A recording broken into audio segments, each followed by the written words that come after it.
আকাশের নীল রংটা তখনও এতটা ফ্যাকাশে হয়নি। মানুষের মুখের কথার দাম তখনও পাথরে খোদাই করা দলিলের চেয়েও বেশি ছিল। সেই বহু যুগ আগের কথা। বাতাসের গায়ে আজানের ধ্বনি মিশে অদ্ভুত এক প্রশান্তি ছড়িয়ে পড়ত বুকে।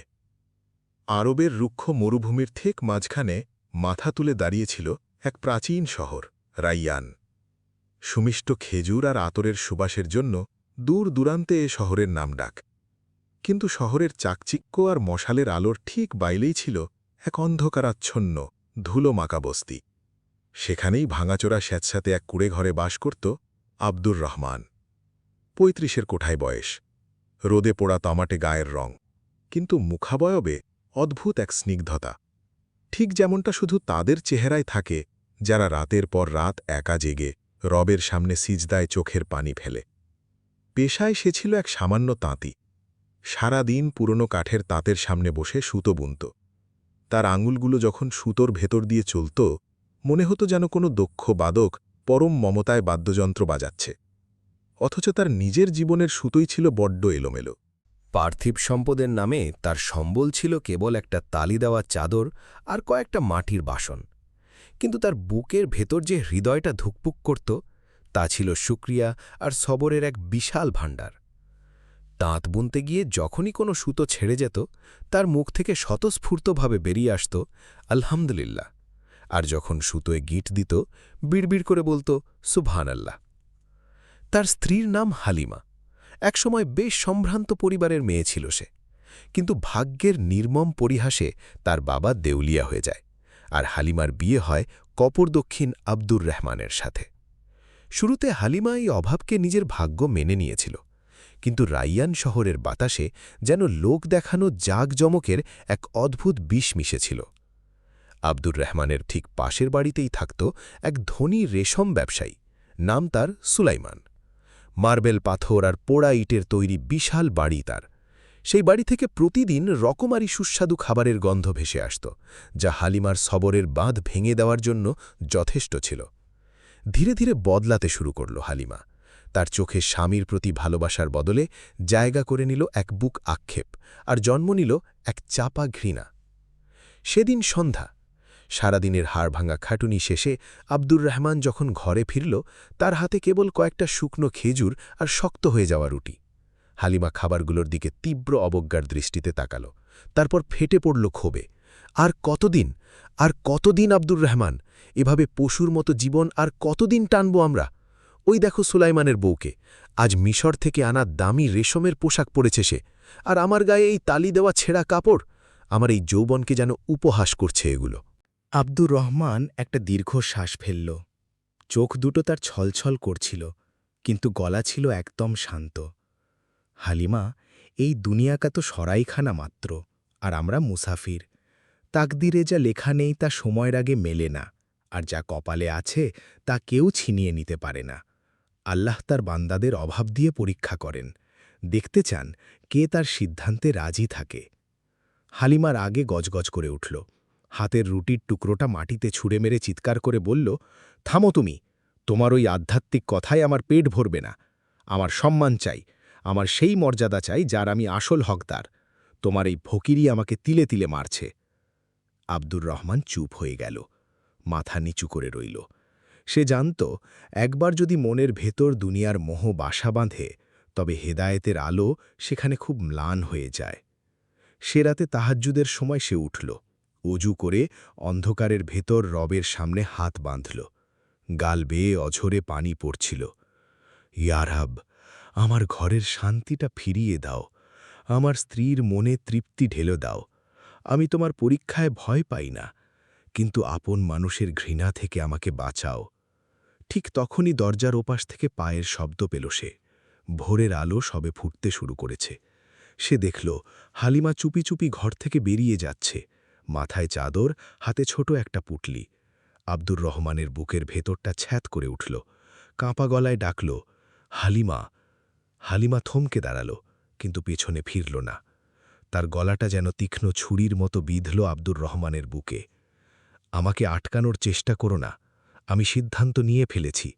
ব্যবসায়ী সুলেমানের ঘরের জন্য একজন কাজের নারী দরকার, সে কথা দিয়েছে আমাকে এমন জীবন দেবে যা তুমি কোনোদিন দিতে পারোনি।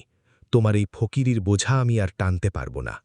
আব্দুর রহমান পাথরের মতো জমে গেল।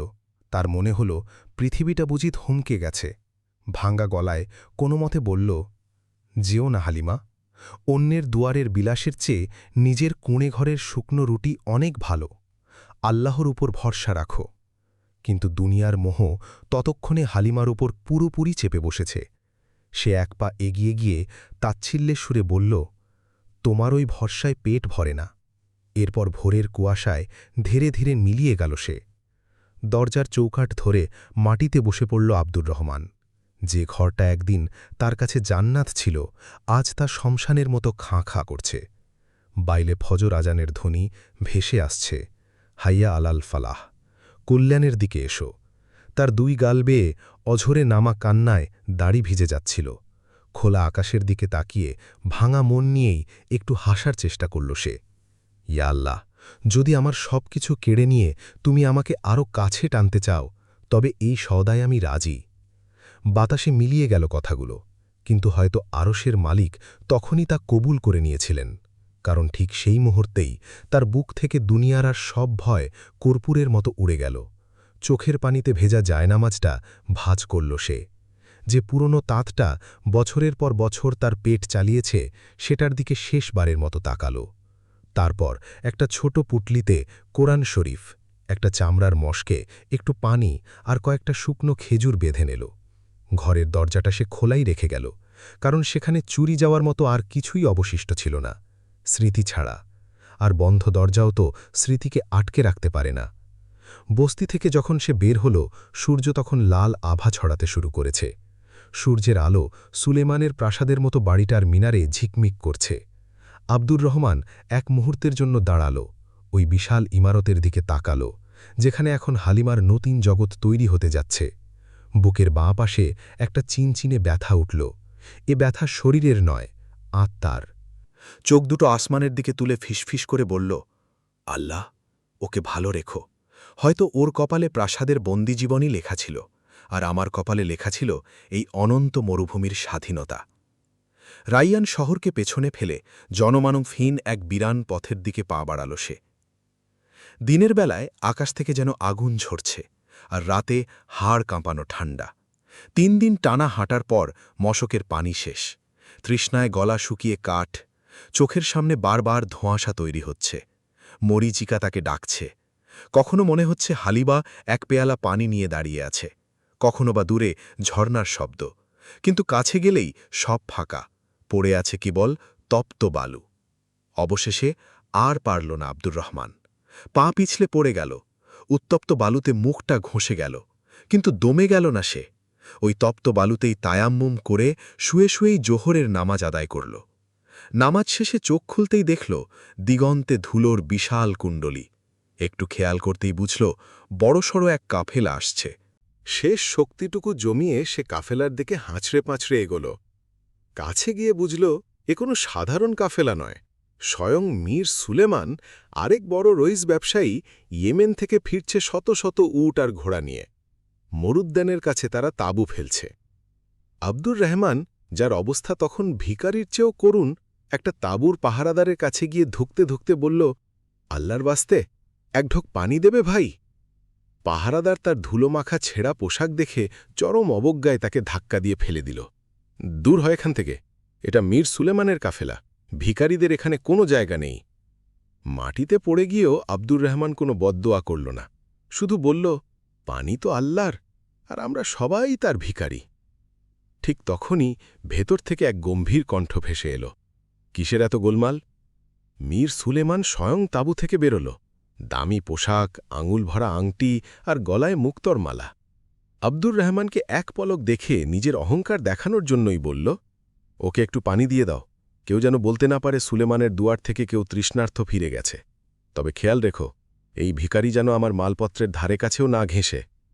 পানিটুকু খেয়ে আল্লাহর শুকরিয়া আদায় করল আব্দুর রহমান, তারপর দূরে একটা খেজুর গাছের নিচে গিয়ে বসল। রাত নামতেই কাফেলার ভেতর শুরু হল চরম হট্টগোল। মীর সুলেমানের গর্জন শোনা গেল, হারামজাদারা, আমার হীরের থলি কোথায়? তাঁবুতে তার আর চাকরদের ছাড়া কেউ ঢোকেনি। সন্দেহ সরাসরি গিয়ে পড়ল ওই অচেনা লোকটার উপর। পাহারাদাররা ছুটে এসে ঘিরে ফেলল আব্দুর রহমানকে।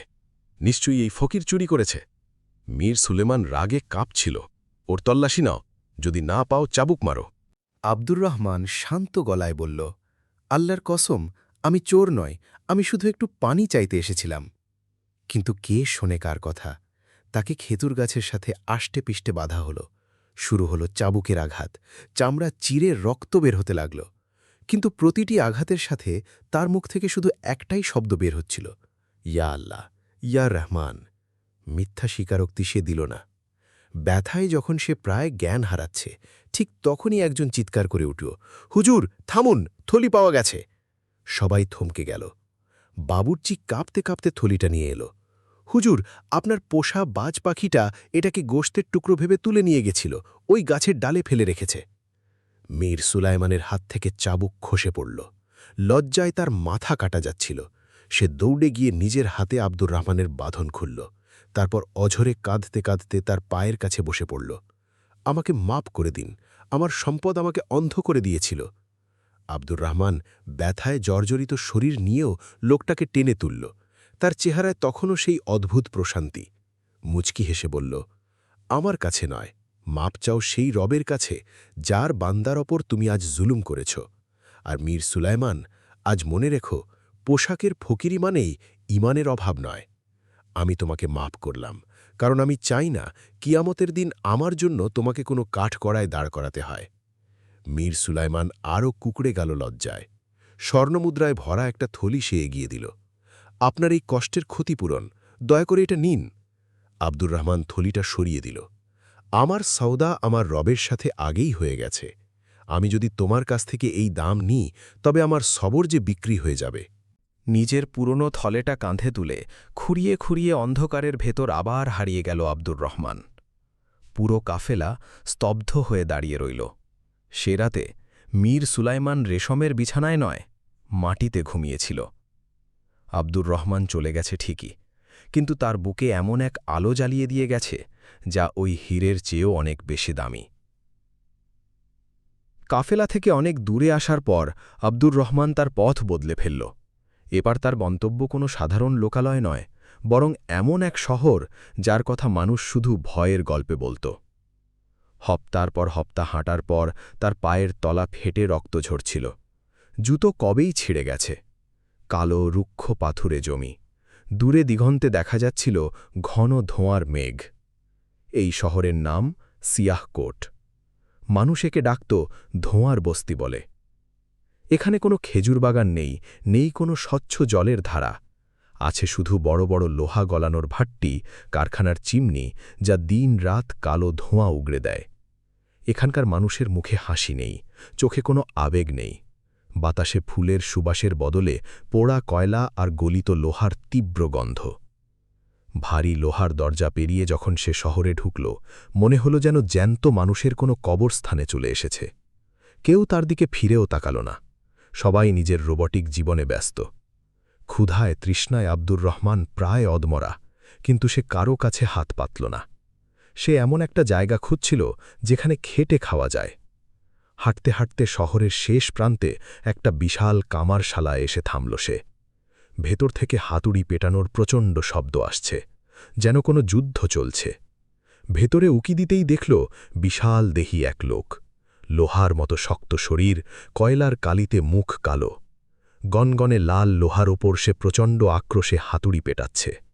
তার নাম জব্বার, সিয়াহকোটের সবচেয়ে দক্ষ কিন্তু সবচেয়ে বদমেজাজি কামার। আব্দুর রহমান দুর্বল গলায় ডাকল, আসসালামু আলাইকুম। জব্বারের হাতুড়ি মাঝপথে থেমে গেল। সে ঘুরে তাকাল। তার চোখের দৃষ্টি এতই ভয়ঙ্কর যে সাধারণ মানুষ ভয়েই মরে যাবে। সে গর্জে উঠল, ওয়ালাইকুম। এখানে খয়রাত মেলে না মুসাফের। খিদে পেলে মসজিদের রাস্তা মাপ, আর মরতে চাইলে ওই চুল্লিতে ঝাঁপ দে। আব্দুর রহমান শান্ত গলায় বলল, আমি খয়রাত নিতে আসিনি, কাজ চাইতে এসেছি। আমার হাত দুর্বল হতে পারে, কিন্তু আমার নিয়ত খুব শক্ত। জব্বার একটা বিদ্রুপের হাসি হাসল। কাজ? তুই? আমার চুল্লির আগুন বড় বড় জোয়ানকে গলিয়ে দেয়। তুই তো একদিনেই ছাই হয়ে যাবি। সোনা তো আগুনে পুড়েই খাঁটি হয়। আমাকে একবার পরীক্ষা করেই দেখুন, যা উচিত মনে হয় সেই মজুরিই দেবেন। আব্দুর রহমানের শান্ত কণ্ঠস্বরে জব্বার কেমন যেন থমকে গেল। বহু বছর পর কেউ তার চোখের দিকে সোজা তাকিয়ে কথা বলছে। সে একটা বড় হাঁপড়, মানে আগুন উস্কে দেওয়ার যন্ত্র দেখিয়ে বলল, ঠিক আছে, সকাল থেকে রাত পর্যন্ত এটা টানতে হবে। যদি আগুন এক মুহূর্তের জন্য নেভে, তোর শ্বাস বন্ধ করে দেব। এখানে শুধু কাজ হয়, বকবকানি নয়। বিসমিল্লা বলে হাঁপড়ের দড়ি ধরল আব্দুর রহমান। কাজটা আক্ষরিক অর্থেই অমানুষিক। চুল্লির আগুনের আঁচে চামড়া পুড়ে যাওয়ার জোগাড়। হাঁপড়টা এতই ভারী যে পুরো শরীরের শক্তি দিয়ে টানতে হয়। যে মানুষটা এতদিন নরম সুতোর কাজ করত, সে এখন স্রেফ আত্মিক শক্তির জোরে সেই আগুনের পরীক্ষায় টিকে রইল। দিন যায়, তার শরীর ঘামে ভিজে জবজবে থাকে, হাতে ফোসকা পড়ে, সেটা ফেটে গিয়ে আবার নতুন চামড়া শক্ত হয়, কিন্তু মুখে কোনো অভিযোগ নেই। জব্বার লুকিয়ে লুকিয়ে তাকে দেখত। সে অবাক হতো, এই হাড্ডিসার লোকটা এত খাটনি কি করে সয়। সবচেয়ে বড় আশ্চর্যের বিষয় হল, এত আগুন আর শব্দের মাঝেও লোকটার চেহারায় কি অদ্ভুত এক প্রশান্তি। হাঁপড় টানতে টানতে সে বিড়বিড় করে জিকির করে। একদিন রাতে শহর যখন ঘুমে কাঁদা, আব্দুর রহমান এক কোণায় নিজের ছেঁড়া চাদরটা বিছিয়ে নামাজ পড়ছিল। জব্বার নিজের খাটিয়া থেকে সেটা দেখছিল। হঠাৎ সে বলে বসল, এই মুসাফির, তুই কি মাটি দিয়ে তৈরি রে? তুই পরিশ্রম করিস না, জ্বলিস না, আমাকেও ভয় পাস না। তোর এই শান্তির রহস্য কি? নামাজ শেষ করে আব্দুর রহমান ঘুরে হাসল। জব্বার ভাই, আগুন থেকে দূরে পালালেই শান্তি মেলে না। আগুনের ঠিক মাঝখানে দাঁড়িয়েও নিজের রবকে মনে রাখার নামই শান্তি। যখন বুকে এই বিশ্বাস থাকে যে এই আগুনও তাঁরই হুকুমে জ্বলছে, তখন আর ভয় কিসের? জব্বার চুপ হয়ে গেল। সে রাতে প্রথমবার তার মনে হল, কারখানায় শুধু লোহা গলছে না, তার নিজের পাথরের মতো শক্ত বুকটাও গলতে শুরু করেছে। তবে গল্পের আসল মোড় তখনও বাকি। কামারশালার ঠিক পেছনে একটা অন্ধকার বন্দিখানা ছিল। ভারী শেকল আর বড় তালা দিয়ে সেটা সব সময় আটকানো থাকত। জব্বার কড়া নির্দেশ দিয়েছিল আব্দুর রহমান যেন ভুল করেও ওদিকে না যায়। কিন্তু প্রায়ই রাতের নিস্তব্ধতায় সেখান থেকে অদ্ভুত সব শব্দ আসত। কারোর চাপা কান্না, শেকলের ঝনঝনানি, আবার কখনো দেওয়াল আঁচড়ানোর শব্দ। একদিন দুপুরে জব্বার বাইরে গেছে। আব্দুর রহমান নিজের কাজে ব্যস্ত। হঠাৎ বন্দিখানা থেকে একটা তীক্ষ্ণ আর্তনাদ ভেসে এল, পানি, পানি। শব্দটা এতই যন্ত্রণাদায়ক ছিল যে আব্দুর রহমান আর থাকতে পারল না। জব্বারে নিষেধ থাকা সত্ত্বেও একজন তৃষ্ণার্ত মানুষকে পানি না দেওয়াটা তার ঈমানের সাথে যায় না। সে দেখল তাড়াহুড়োয় জব্বার চাবিটা ওখানেই ফেলে গেছে। দরজাটা খুলতেই ভ্যাপসা একটা দুর্গন্ধ নাকে এসে লাগল। চোখ শুয়ে এলে সে যা দেখল তাতে তার আত্মা কেঁপে উঠল। স্যাঁতসেঁতে মেঝের এক কোণায় শেকলে বাঁধা এক তরুণ পড়ে আছে। উস্কো খুস্কো চুল, ছেঁড়া কাপড়, সারা শরীরে কালশিটে। সে আর কেউ নয়, জব্বারের একমাত্র ছেলে কাসিম, যাকে শহরের মানুষ বহু বছর ধরে মৃত বলে জানে। আব্দুর রহমানকে দেখে কাসিম ভয়ে দেওয়ালের সাথে সেঁটে গেল। আমাকে মেরো না বাবা, আমি তো শুধু সত্যি কথাটা বলেছিলাম। আব্দুর রহমানের চোখ ভিজে গেল। সে আস্তে আস্তে এগিয়ে গিয়ে তাকে পানি খাওয়ালো, ক্ষতগুলো মুছে দিল। নরম গলায় জিজ্ঞেস করল, এই অবস্থা কে করেছে? তোমার নিজের বাবা? কাসিমের চোখে তখনও এক অদ্ভুত দীপ্তি। সে ফিসফিস করে বলল, বাবা খারাপ নয়, বাবা খুব ভয় পায়। এই শহরের জালিম রাজা শাহ-ই-জুলমাত নির্দেশ দিয়েছে, যেই আলো বা আশার কথা বলবে তাকেই হত্যা করা হবে। আর আমি স্বপ্ন দেখি এমন এক শহরের, যেখানে এই কালো ধোঁয়া থাকবে না। আব্দুর রহমান বুঝতে পারল, এই ছেলেটা পাগল নয়, সে আলোর দিশারি। আর জব্বার কোনো নিষ্ঠুর বাবা নয়, সে আসলে নিজের ছেলেকে বাঁচিয়ে রাখার জন্যই এই অন্ধকূপে বেঁধে রেখেছে। ঠিক সেই মুহূর্তেই সজোরে দরজা খুলে গেল। সামনে দাঁড়িয়ে আছে জব্বার, হাতে টকটকে লাল গরম লোহার শিক, চোখে খুন খারাপের নেশা। সে গর্জে উঠল, তুই আমার আমানতের খেয়ানত করেছিস মুসাফির। সে উন্মত্তের মতো আব্দুর রহমানের দিকে তেড়ে এলো। কাসিম চিৎকার করে উঠল, না বাবা, উনি খুব ভালো মানুষ। আব্দুর রহমান এক চুলও নড়ল না। শান্ত গলায় বলল, জব্বার, সন্তানকে বাঁচাতে তাকে জ্যান্ত কবর দিয়ে রাখাটা কি সেই রবের ওপর অবিশ্বাসের শাস্তি নয়, যিনি পাথরের ভেতরের পোকাকেও রিজিক দেন? জব্বারের হাত থমকে গেল। গরম শিকটা কাঁপতে লাগল। কথাগুলো তার বহু বছরের লুকিয়ে রাখা ক্ষতে গিয়ে আঘাত করেছে। হঠাৎ বাইরে প্রচণ্ড কোলাহল। রাজার প্রহরীরা তল্লাশি চালাচ্ছে। কেউ একজন খবর দিয়ে দিয়েছে যে কাসিম বেঁচে আছে। জব্বারের মুখের রক্ত সরে গেল। ধপ করে মাটিতে বসে পড়ল সে। সব শেষ, ইয়া আল্লাহ, সব শেষ। আব্দুর রহমান তার কাঁধে হাত রাখল। ভয় পেও না জব্বার, যে আল্লাহ ইউসুফকে অন্ধকূপ থেকে বের করে রাজত্ব দিয়েছিলেন, তিনি তোমার ছেলেকেও বাঁচাতে পারেন। কিন্তু এখন আমাদের বুদ্ধি খাটাতে হবে। সে দ্রুত কাসিমের শেকল খুলে দিল। জব্বার, চুল্লিতে এত ধোঁয়া করো যেন নিজের হাতও দেখা না যায়। আজ এই ধোঁয়াই হবে আমাদের পর্দা। আব্দুর রহমানের কথায় এত জোর ছিল যে জব্বার যেন প্রাণ ফিরে পেল। সে চুল্লিতে ভেজা খড় আর কাঁচা কয়লা গাদাগাদি করে ভরে বিয়ে পাগলের মতো হাঁপড় টানতে শুরু করল। চোখের পলকে পুরো কারখানা ঘন কালো ধোঁয়ায় আচ্ছন্ন হয়ে গেল। সেই ধোঁয়ার আড়ালে আব্দুর রহমান কাসিমকে পাঁজাকোলা করে তুলে নিয়ে লোহার স্তূপের পেছনে একটা খালি পানির চৌবাচ্চার ভেতর লুকিয়ে ফেলল। ওপরে ফেলে দিল পুরনো কিছু লোহার পাত আর চাদর। কাসিম সবেমাত্র শ্বাসটা চেপে ধরেছে, ঠিক তখনই বিকট শব্দে মূল দরজা ভেঙে প্রহরীরা ঢুকল। তাদের হাতে উন্মুক্ত তলোয়ার, মুখে কাপড় বাঁধা। সবার আগে তাদের দলনেতা বখতিয়ার। এক চোখে গভীর কাটার দাগ, অন্য চোখটা শিকারী বাজের মতো জলজল করছে। ভেতরে ঢুকতেই প্রহরীদের দম বন্ধ হয়ে এলো। বখতিয়ার নাক চেপে ধরে কাশতে কাশতে চেঁচাল, কি নাটক শুরু করেছিস জব্বার? পুরো শহরে ধোঁয়া ভরবি নাকি? রাজার ফৌজিদের অন্ধ করার প্ল্যান? জব্বারের গলা শুকিয়ে কাঠ, মুখ দিয়ে রা সরছে না। তখনই ধোঁয়ার ভেতর থেকে আব্দুর রহমানের শান্ত গলা ভেসে এলো, মাফ করবেন সেনাপতি, আমরা কালো ইস্পাত তৈরি করছিলাম। কারিগররা জানে আসল ফোলাদি লোহা তো ধোঁয়ার অন্ধকারেই পোক্ত হয়। বখতিয়ার চমকে গেল।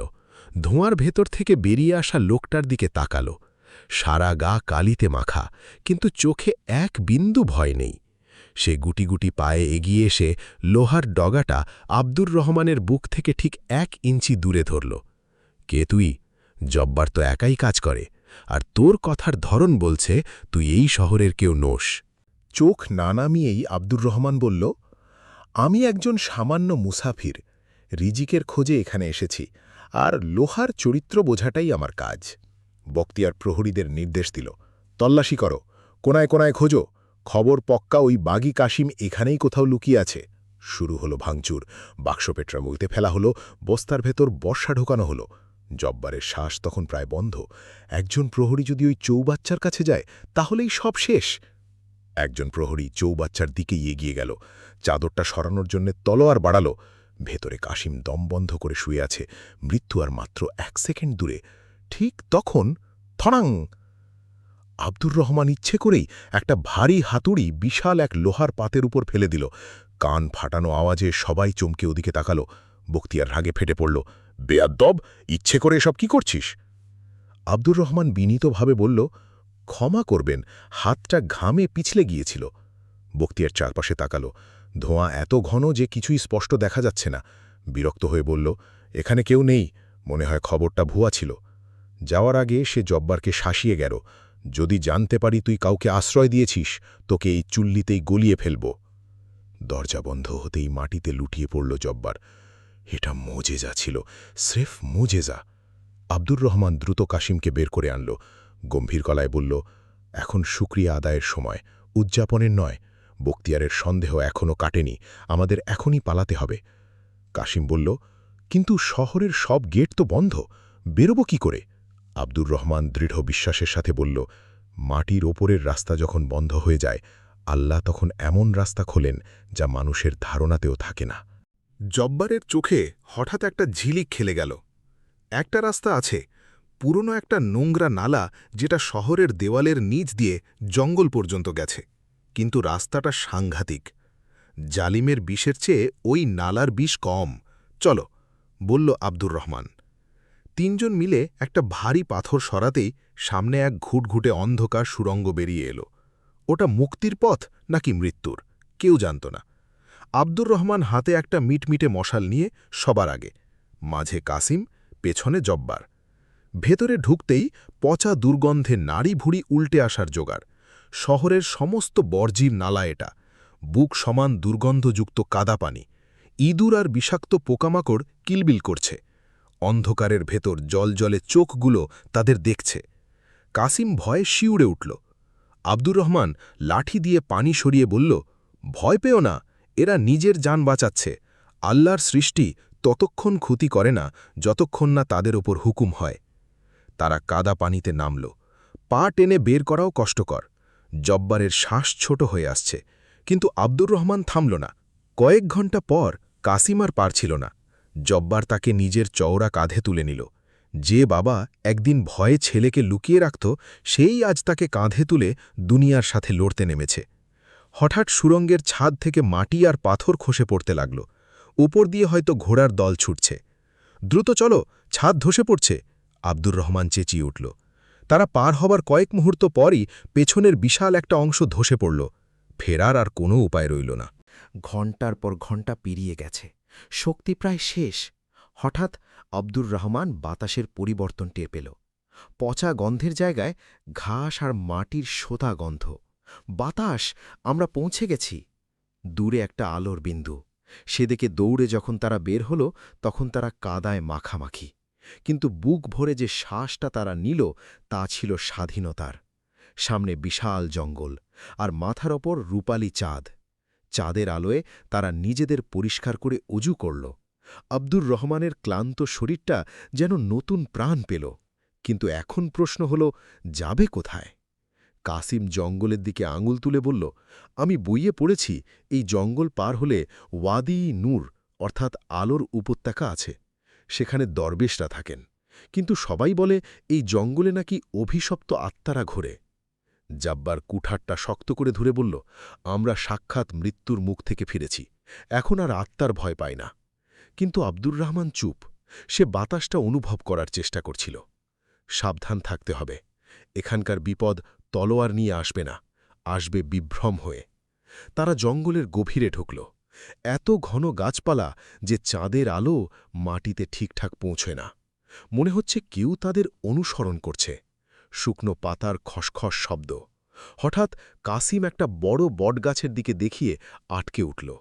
গাছের গায়ে লাল রঙের অদ্ভুত সব থাবার ছাপ, যেন তাজা রক্ত দিয়ে লেপা, আর গাছের নিচে মানুষের মাথার খুলির স্তূপ। এটা কোনো উপজাতির সীমানা, ফিসফিস করে বলল আব্দুর রহমান। শুনেছি যারা সিয়াকোটের জুলুম থেকে পালিয়ে এই জঙ্গলে এসেছিল, তারা পরে হিংস্র হয়ে গেছে, তাদের মনুষ্যত্ব বলতে আর কিছু নেই। কথাটা শেষ হওয়ার আগেই চারপাশ থেকে অদ্ভুত সব হুঙ্কার ভেসে এলো। ঝোপের আড়াল থেকে বেরিয়ে এলো ডজন ডজন ভয়ঙ্কর চেহালার মানুষ। গায়ে পশুর চামড়া, মুখে বন্য রং, হাতে হাড় আর পাথরের অস্ত্র। তাদের দলপতি গলায় মরা সাপের মালা পরা এক বিশাল দেহী লোক সামনে এগিয়ে এলো। ভাঙা ভাঙা ভাষায় বলল, তোমরা শিকার নয়, তোমরা আমাদের দেবতার বলি। জব্বার কুঠার উঁচিয়ে গর্জে উঠল, এক পা এগোলে মাথা কেটে ফেলব। আব্দুর রহমান বুঝতে পারল এখানে জোর খাটিয়ে লাভ নেই। সে খালি হাতে এগিয়ে গিয়ে শান্ত গলায় বলল, আমরা তোমাদের শত্রু নই, আমরাও ওই জালিম শহরের ভুক্তভোগী, আমরা একটু আশ্রয়ের খোঁজে এসেছি। দলপতি কোনো কথা শুনল না, নির্দেশ দিল, বেঁধে ফেলো ওদের, আজ রাতেই ফয়সালা হবে। তাদেরকে টিনে হিঁচড়ে একটা কালো জলের খাদের কাছে নিয়ে যাওয়া হলো। পানিতে বিশাল সব কুমিরের নড়াচড়া স্পষ্ট। কাসিমকে ধাক্কা দিয়ে খাদের কিনারে নিয়ে যাওয়া হলো। জব্বার হাউমাউ পরে কেঁদে উঠল, আমার ছেলেকে ছেড়ে দাও, আমাকে মারো। কেউ শুনল না। আব্দুর রহমান চোখ বন্ধ করে কালেমা পড়া শুরু করল। হঠাৎ এক গম্ভীর কণ্ঠ পুরো জঙ্গল কাঁপিয়ে দিল, থামো! গাছের আড়াল থেকে এক বৃদ্ধ বেরিয়ে এলেন, পিঠ বাঁকা, লম্বা সাদা দাড়ি, চোখে পট্টি বাঁধা। তিনি অন্ধ, কিন্তু এমনভাবে হাঁটছিলেন যেন জঙ্গল তাকে পথ করে দিচ্ছে। তিনি এই উপজাতির আধ্যাত্মিক নেতা, পীর এ দানিশ। দলপতি মাথা নিচু করে বলল, পীর সাহেব, এরা সিয়াকোটের গুপ্তচর। বৃদ্ধ হাত তুলে তাকে থামিয়ে দিলেন। সোজা আব্দুর রহমানের কাছে এসে একটা দীর্ঘশ্বাস নিয়ে বললেন, আমি তো এখানে কোনো লোহার গন্ধ পাচ্ছি না, আমি তো ইউসুফি সুবাস পাচ্ছি। সেই সুবাস যা কেবল তখনই আসে যখন কোনো মানুষ অন্ধকূপে পড়েও তার রবকে ভোলে না। তার ইশারায় সবার বাঁধন খুলে দেওয়া হল।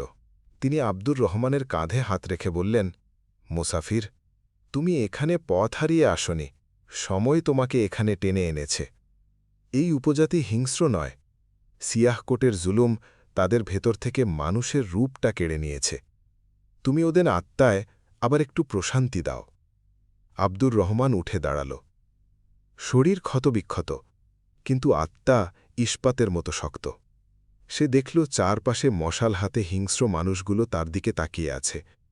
সে কোনো জাদুমন্ত্র পড়ল না, শুধু রাতের নিস্তব্ধতা ভেঙে জঙ্গলের ঠিক মাঝখানে দাঁড়িয়ে তার দরাজ আধ্যাত্মিক কণ্ঠে আজান দেওয়া শুরু করল। আল্লাহু আকবার, আল্লাহু আকবার। তার কণ্ঠের সেই পবিত্র ধ্বনি বাতাসের পিঠে চেপে পুরো জঙ্গলে ছড়িয়ে পড়ল। একসময় যে আজান রাইয়ান শহরের মসজিদে প্রতিধ্বনিত হতো, আজ তা এই অচেনা বন্যতায় গুমড়ে কেঁদে উঠল। আজানের ধ্বনি যত ছড়াতে লাগল, এক অদ্ভুত মোজেজা ঘটতে শুরু করল। বন্য মানুষগুলোর হাতের অস্ত্র খসে পড়তে লাগল। তাদের রাগী হিংস্র চোখগুলো বেয়ে অজরে জল নামতে লাগল। তারা বুঝতে পারছিল না এটা কি, কিন্তু তাদের বুকের ভেতর জমে থাকা বছরের পর বছরের পাষাণ যেন গলে পানি হয়ে যাচ্ছিল। আজান শেষ হতেই পুরো উপজাতি মাটিতে বসে ফুপিয়ে কাঁদতে লাগল। দলপতি এগিয়ে এসে আব্দুর রহমানের হাত চুম্বন করে বলল, আমাদের ক্ষমা করো আলোর মুসাফির, আমরা তোমায় অন্ধকারের অংশ ভেবেছিলাম। পীরে দানিশ মুচকি হাসলেন। কাসিমকে কাছে ডেকে তার কপালে হাত রেখে বললেন, যুবক, তোমার কপালের রাজত্বের নয়, ইনসাফের আলো জ্বলছে। তুমি একদিন ফিরে যাবে সিয়াহকোটে, তলোয়ার দিয়ে নয়, প্রজ্ঞা দিয়ে। তুমি ওই লোহাগুলোকে আর শেকল বানাবে না, ঢাল বানাবে। পরদিন তারা ওয়াদিয়ে নূরের পথ ধরল। জব্বারও বদলে গেছে। সে এখন জানে আসল শক্তি পেশিতে নয়, ইমানে থাকে। পাহাড় নদী পেরিয়ে তারা যখন সেই আলোর উপত্যকায় পৌঁছল, তখন মনে হল পৃথিবীতেই এক টুকরো জান্নাত নেমে এসেছে। সবুজ ক্ষেত, হাসি মুখের মানুষ, খোলা দরজা, যেন এক শান্তির মূর্ত প্রতীক। 10 বছর কেটে গেছে। কাসিম জ্ঞান অর্জন করে সত্যিই ফিরে গিয়েছিল সিয়াকোটে, তবে এবার কোনো বিদ্রোহী হিসেবে নয়, একজন পথপ্রদর্শক হিসেবে। রক্তপাত ছাড়াই সে জালিম রাজার পতন ঘটিয়েছে। শহরের কারখানার কালো ধোঁয়ার জায়গায় এখন সবুজ বাগান। জব্বার বুড়ো হয়ে গেছে, কিন্তু সে এখন গরিবদের জন্য বিনা পয়সায় বাড়ি বানায় আর ছোট ছোট বাচ্চাদের আব্দুর রহমানের বীরত্বের গল্প শোনায়। আর আব্দুর রহমান, সে ওয়াদি নূরের ছোট্ট এক মসজিদে নিজের বাকি জীবনটা কাটিয়ে দেয়। দিনে পরিশ্রম, রাতে ইবাদত। একদিন রাইয়ান শহর থেকে এক ব্যবসায়ী এলো সেখানে। সে খবর দিল ধনী সুলাইমান সব হারিয়ে দেউলিয়া হয়ে গেছে, আর হালিমা আজ পথে পথে ভিক্ষে করে। হালিমা নাকি প্রায়ই কাঁদে আর বলে, আমি হিরে ফেলে কাঁচ কুড়িয়েছিলাম।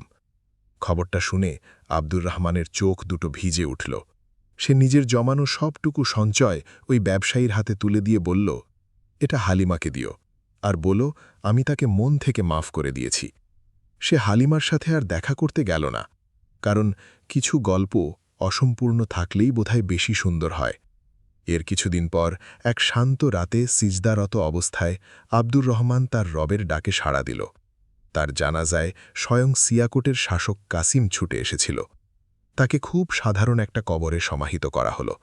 তার কবরের ফলকে শুধু একটা লাইনই লেখা ছিল, এখানে এমন এক বাদশা ঘুমিয়ে আছেন যার দুনিয়াতে কোনো সিংহাসন ছিল না, কিন্তু তার বুকের ভেতর ছিল সাবার আর শুক্রিয়ার এক বিশাল রাজত্ব।